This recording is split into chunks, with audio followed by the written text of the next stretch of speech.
Political information is readily available online, on TV, and in print, and has become easier to access.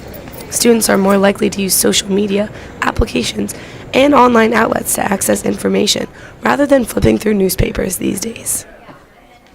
I use Twitter a lot to keep with the candidates. I follow both of them, so I see what they're tweeting out, what are the issues they're talking about, so that's like really interesting. And then Facebook, sometimes you'll like the posts from the candidates, either like Mitt Romney or Obama, see what they're doing, recently about the 47%. I know there's been a lot of stuff on Twitter about that. I don't think I agree with either of their policies enough to really not care that much, but to put forth that much effort and actually seeing, following them on social media. But I mean, I would check it out just to see what they have to say.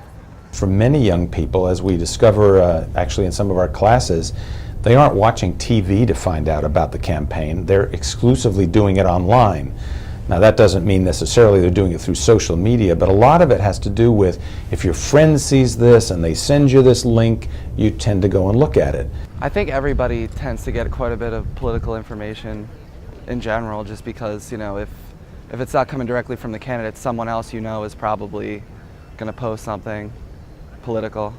On Facebook, there's a lot of discussion even amongst peers about what's going on. Feelings about politics and the election are as diverse as a college campus itself. And while students are connected via social media and news to what's going on in the world, not all are paying attention to what's going on in the political campaigns.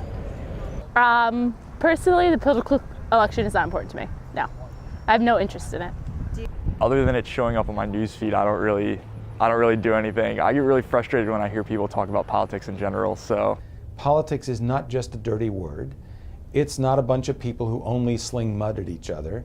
It's an interesting, fascinating, and yes, honorable profession where a lot of people do things like campaign strategy, trying to figure out who's doing what to whom next is a game, but it's a really important game. It affects the governance of our country in the future. For Blue Hen News, I'm Elizabeth Adams.